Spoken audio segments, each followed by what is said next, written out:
दारू जर तुम्ही पीत असाल, तर पिणं हे योग्य नाहीये. कुठलीच दारू कुठल्याही प्रमाणामध्ये सेफ नसते. मी कालच एका पार्टीला गेलो होतो आणि ज्यावेळेस पार्टीला गेलो त्यावेळेस मी मित्राला सहज विचारलं, की "किती पेग तू घेतो?" तो सहज बोलला, की "मी ज्यावेळेस बसतो त्यावेळेस कमीत कमी 3 पेग तर मी घेतोच." पण का?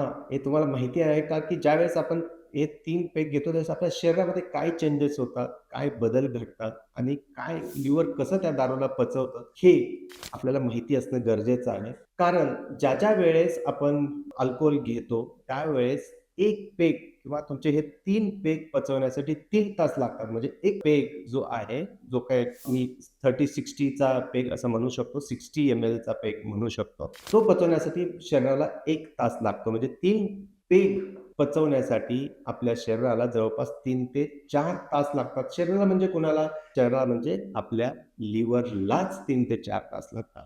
आणि ज्यावेळेस हे लिव्हर हे अल्कोहोल क्लीन करत असतं, त्यावेळेस शरीराची पूर्णपणे जे प्रोटीन, फॅट, कार्बोहायड्रेट, जे लिव्हरचं डिटॉक्सिफिकेशन आहे, फिल्ट्रेशन आहे, हे सगळं बंद असतं. जर तुम्ही रोज दारू घेत असाल, तर जस्ट मी इमॅजिन करतो, की 50 वर्ष जर आपलं आयुष्य असेल, तर जवळपास 50,000 ते 55,000 तास फक्त लिव्हर हे दारूलाच क्लीन करण्यामध्ये मग्न असतं आणि बाकीच्या प्रोसेस हे ठप्प झालेल्या असतात. त्यामुळंच तुम्हाला पोट सुटलेलं असतं, पाय-हात-पाय बारीक असतात, डोळ्याच्या खाली काळं झालेलं असतं, पॅराटाइड स्वेलिंग्स असतात आणि हे सायन्स हे क्रोनिक अल्कोहोलिक म्हणजे जास्त दिवस जे दारू पितात, त्यांना हे खूप असे जाणून येतात, की हा दारू पीत असेल. तर जर आपण कॅल्क्युलेशन केलं 50 वर्षाच्या आयुष्याच्या हिशोबाने, तर जवळपास 50 ते 55 तास हे दारू पचवण्यामध्ये जातात. तेच जर आपण तासामध्ये कॅल्क्युलेट केलं तर जवळपास 2283 तास आपलं लिव्हर हे फक्त त्या दारूला काढण्यामध्ये मग्न असतं आणि वर्षामध्ये जर आपण कॅल्क्युलेट केलं तर 6 वर्ष 3 महिने हे लिव्हर सातत्यानं तुमचं अल्कोहोलसाठी, क्लीन करण्यासाठी, शरीराला व्यवस्थित ठेवण्यासाठी काम करत असतं. जस्ट इमॅजिन म्हणजे मी ते ज्यावेळेस नंबर पाहिले त्याच वेळेस मला आश्चर्य वाटलं, की बघा लिव्हर जर आपण जंक फूड खाल्लं किंवा असं दारूसारखे व्यसन आपण केले, तर शरीरामध्ये किती प्रकारचा आघात होत असतो. मी असं बिलकुल म्हणत नाही, की प्रत्येकाला जे काही दारू पितात त्यांना लिव्हरचा आजार होतो, असं नाही. पण कुणाला होईल हेही सांगता येत नाही. त्यामुळे तुम्ही आटोक्यात घेतलं पाहिजे. कारण लिव्हर हे दिवस-रात्र काम करत असतं. स्पेशली जर तुम्ही रात्री दारू पित असतात, खूप रात्री जागून दारू पित असाल, तर ते बिलकुल करू नका. लिव्हर जे रिपेअर होत असतं ते रात्री 1 ते 3 च्या दरम्यान होत असतं.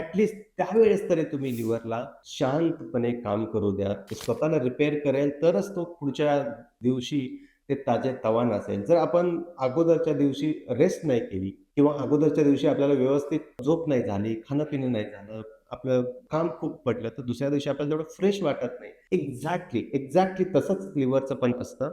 जर लिव्हरला रेस्ट नाही मिळाली, तर लिव्हर हे दुसऱ्या दिवशी खूप ताजेतवानं नसतं.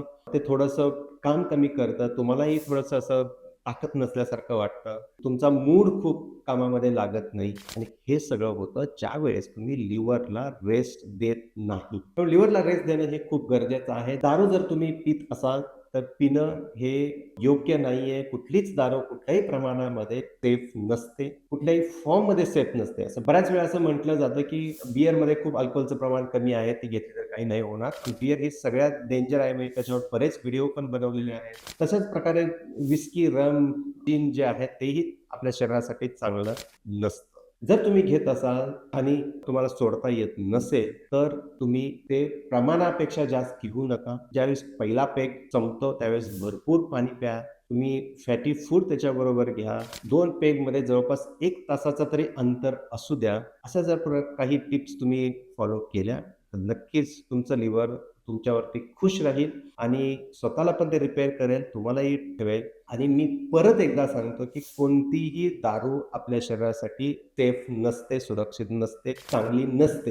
दारू पिऊच नये, पण पिली तर या टिप्स जर तुम्ही फॉलो केल्या, तर काही प्रमाणामध्ये तुमचं लिव्हर, तुमचं शरीर चांगलं राहू शकतं. जर तुम्हाला अजून काही तुमच्या मनामध्ये शंका असतील आणि तुम्हाला असं वाटत असेल, की मी याच्यावरती व्हिडिओज बनवावे, तर नक्कीच तुम्ही मला कॉमेंट करा. मी याची माझी टीम तुमच्यापर्यंत पोहोचेल आणि तुमच्या प्रश्नाचे पण उत्तर देईल. अशाच इन्फॉर्मेटिव्ह व्हिडिओसाठी तुम्ही आमच्या चॅनलला फॉलो आणि सबस्क्राईब